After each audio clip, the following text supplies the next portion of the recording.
All right, everyone, it's time to talk about Cory Booker because he's kind of really stepped in it. He should be kicked out of the Senate. Under the rules applicable within the Senate, technically speaking, he should be relieved of his position. He should be voted out of the Senate and expelled entirely, or at the very least censured. That is basically a slap on the wrist. The rest of the Senate's telling you, you broke the rules, fucking cut it out. What he's planning to do is to release material that has not been marked for public consumption in the future related to the Kavanaugh appointment, to the sort of committee hearings that they're having over Kavanaugh, in which the Senate's grilling him over his various views. To an excessive extent, it's like, you already know basically what his views are. The American people, trust me, every liberal in the country already knows what Kavanaugh's views are. They've been told incessantly for a month now by every left-wing media outlet that Kavanaugh wants to kill women and burn gays at the stake and start wars, and he loves corporations and he likes coal and things like that. That's what they've been told. That's the reality that they're now believing in. It's not a real reality, but it's what they've been taught to believe. Do you honestly think the release of additional material is going to sway anyone's opinion? A person at this point has already been, for the most part, people have made up their mind over whether they want Kavanaugh appointed or not. And at the end of the day, the Republicans have the votes. Because the Democrats changed to a simple majority system for appointing people, they have the votes to ram him through. There's nothing the Democrats can do. Releasing some materials illicitly will just result in one less Democratic senator. It'll just result in there being no Cory Booker in the Senate. And I do agree with John Cornyn, who, like, ideologically, I think he's more on the religious side. So, I find him meme-worthy because of his name being Cornyn. I did like the You've Been Cornyn video and find it funny. I don't agree with him really on much in ideology, although he's becoming a Trumpite populist, which I suppose is better than when he was like a Bushite evangelocon light. But I happen to agree with him. Cory Booker is doing this to grandstand for a presidential run. That's what it amounts to. He almost wants to get kicked out of the Senate so he can say, hey, I'm the only politician ever truly abused by evil Trump. You should vote for me. I know too well how tyrannical he is. The Republicans are totally evil. You should vote for me in the Democratic primaries. Look at me. I'm on steroids when it comes to #resist. I've got 10 fucking pink pussy hats. And he'd probably get quite a bit of extra support because of him doing that. So he's basically got the Republicans between a rock and a hard place. Do they create super candidate Cory Booker, or do they ignore the fact that he's, blatantly breaking the rules of the Senate and allow him to essentially ignore the Senate's normal processes? Here's where I stand. And I say this as someone who's not a Republican. Again, I don't really like many of the Republicans in Congress any more than I like a Cory Booker. He should be expelled from the Senate, and I'll tell you why. I happen to believe that it's fine to release the Kavanaugh materials.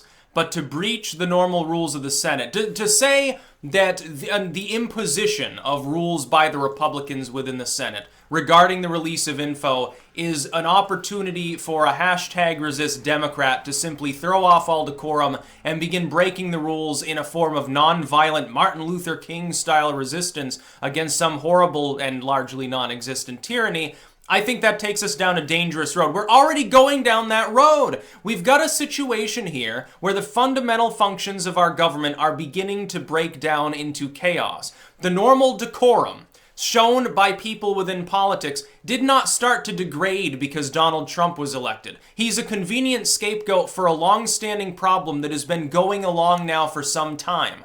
This problem does not begin with the Trump campaign. In fact, Trump exists almost in spite of it. The breakdown of the normal procedures, the sort of nobility, if you can call it that, of governance, began really with the shafting of Ron Paul and the shafting of normal judicial processes with regards to the constraint on the executive branch with Barack Obama.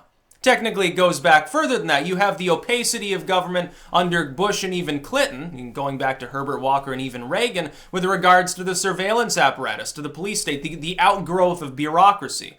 This is a metastasizing, step-by-step problem. It did not begin with Trump sending off a mean tweet. It didn't begin with Trump making a joke about his cock size on a debate stage. In fact, that starts with none other than Marco Rubio, who doesn't even know who Alex Jones is and is on Senate Intel grilling Jack Dorsey about tech censorship. What a wonderful world we live in, folks, isn't it? Our government is super functional. Now, our government is totally dysfunctional. They don't know what they're doing. Our senators don't know how to senate. Our congressmen and women don't know how to congressman and woman. The president is trying to do his best, but he's got some kooky ideas too. Let's fucking face it. The vice president's nowhere to be seen. We've got a judicial branch that's activistic according to who you ask. We used to have a judicial branch, 9 justices, that were supposed to be above the concept of political bickering. The idea was that this is why Ginsburg, who we look at Ginsburg now and we say hyper-liberal, extremely left-wing, for better or for worse, depending on the issue. Of course, as a libertarian, I can never find any justice or congressperson that I fully agree with. It'd be impossible. I tend to agree with them 50% of the time. You got an issue on which the liberals have adopted a more pro-freedom opinion, I stand with the liberals. You get one on which the Republicans have, like maybe guns or taxation, I stand with the Republicans, with the conservatives, so-called. Conservatives that don't exist, liberals that don't exist largely. They're all opportunists at this point. They're all shills. They just want to be reelected. They'll say any goofy thing on any goofy day in order to get reelected because they want all of that money and power and cocaine from the CIA, probably Thai hookers that they run up from Central America. No, Cory Booker should be expelled.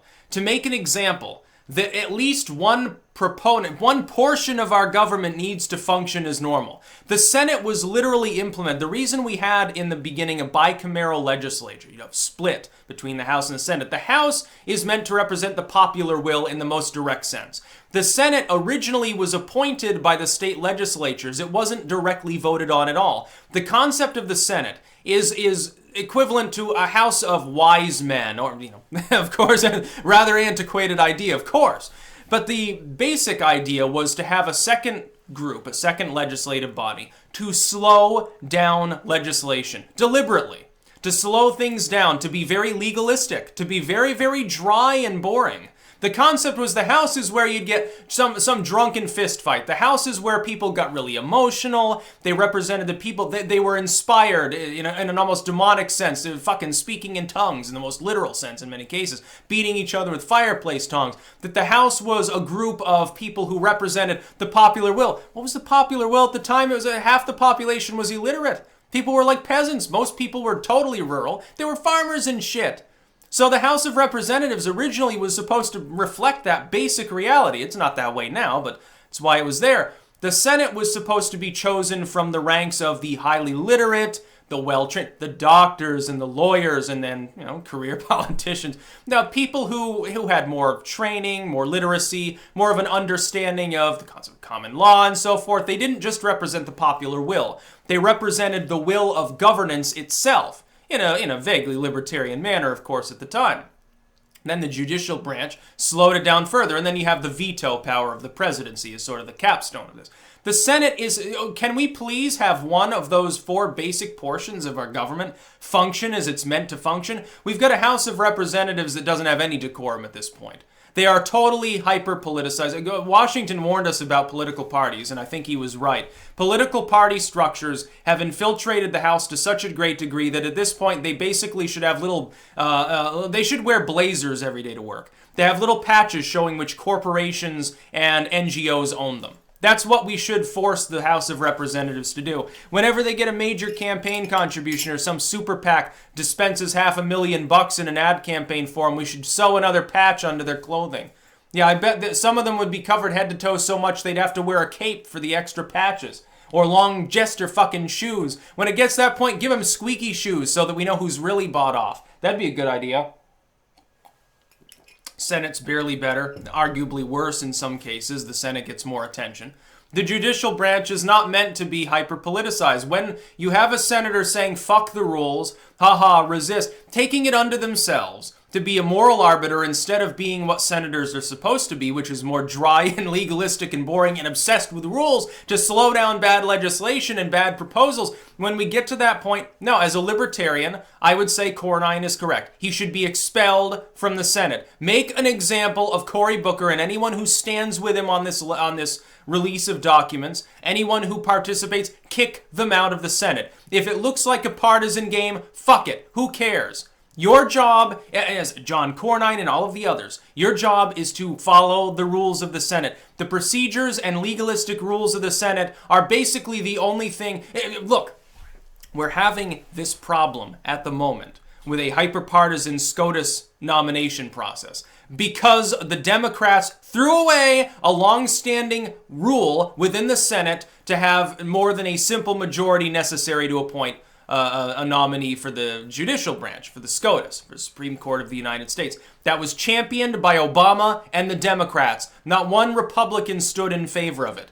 They rammed it through so that they could get Kagan onto the Supreme Court. Now they're sitting there butt disgruntled because the Republicans are going to be able to do the same thing. Kick Booker out and make it clear that the rules will be the same. And after you get Kavanaugh through, change the rules back to more than a simple majority and stave off the problem. Grandstand about it. The Republicans can win a lot of votes. Get Kavanaugh in, put the rules back the way they were and say, look, we're defending democracy. We're defending the Republic. The Democrats took this rule away. We're 1 for 1. They got Kagan, we got Kavanaugh. Enough is enough. We're putting it back the way that it was. So that there has to be more lengthy debate and so that nominees can't just be total firebrands for one political spectrum ideology or another. If the Republicans want to carry the midterms at this point with them slipping because they keep doing stupid shit, you need to stand against the concept of simple majority appointees to SCOTUS, and another thing would be Citizens United, which none of you have the balls to talk about. Trump's probably the only Republican who would.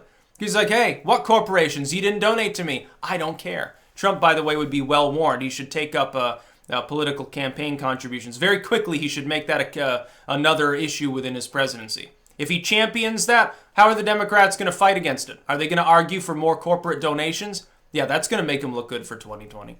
That's about all. Peace out.